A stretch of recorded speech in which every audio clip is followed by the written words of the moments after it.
PD FSP Par SPSI Bali bersama PC FSP Par SPSI Kabupaten Kota Sebali menggelar diklat kader PUK FSP Par SPSI seprovinsi Bali di gedung SPSI Provinsi Bali Sesetan Denpasar. Kegiatan tersebut berlangsung selama 2 hari dan diikuti 35 kader dari 9 unit PUK. Diharapkan diklat ini dapat meningkatkan pemahaman dan penguasaan terhadap peraturan perundang-undangan di bidang ketenagakerjaan dan AD/ART FSP Par SPSI bagi calon pengurus di PUK FSP Par SPSI unit masing-masing. Menurut Wakil Ketua Panitia Diklat Kader PD FSP Par SPSI Bali yang juga Wakil Ketua Bidang Kaderisasi Kompetensi PC FSP Par SPSI Kabupaten Badung Inyoman Seputra, Diklat Kader FSP Par SPSI seprovinsi Bali diikuti oleh 35 kader dari 9 PUK.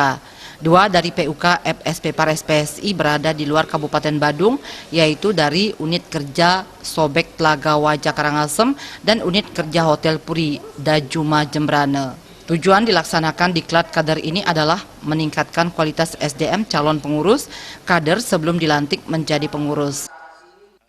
Diklat kader ya ini diikuti oleh peserta dari 9 PUK, 2 dari PUK di luar Kabupaten Badung, yaitu dari Telaga Wajah, dari Karangasem, dan dari Puri Dajuma dari negara. Itu dia datang untuk mengikuti kader ini, karena tujuan dari kader ini adalah untuk meningkatkan kualitas sumber daya manusianya sebelum dia menjadi pengurus.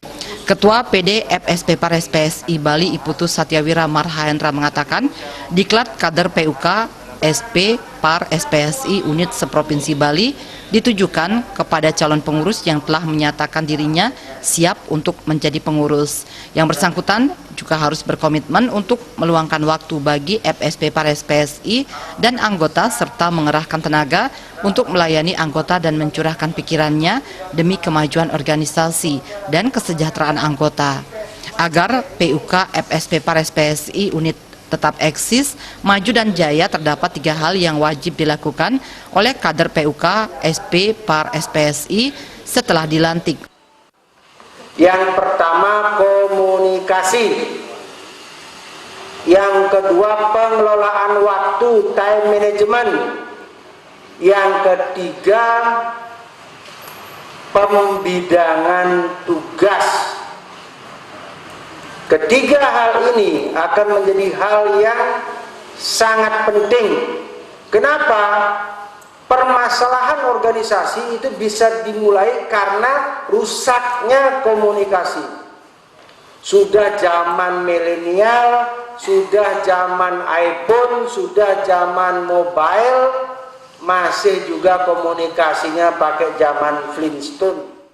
Sementara salah seorang peserta diklat dari pengurus PUK FSP Par SPSI unit Sobek Tlaga Wajah, Imade Wiyasedi Putra, berterima kasih atas dilaksanakannya diklat ini karena memberi manfaat berupa wawasan dan keterampilan tentang seluk-beluk berorganisasi di PUK FSP Par SPSI di unit masing-masing. Kami merasa bersyukur sekali karena dengan adanya acara ini kami mendapat bekal untuk melakukan negosiasi dengan pengusaha yang tentunya akan memberikan keuntungan bagi semua anggota, karena esensi dari SP ini berdiri untuk membela kepentingan karyawan.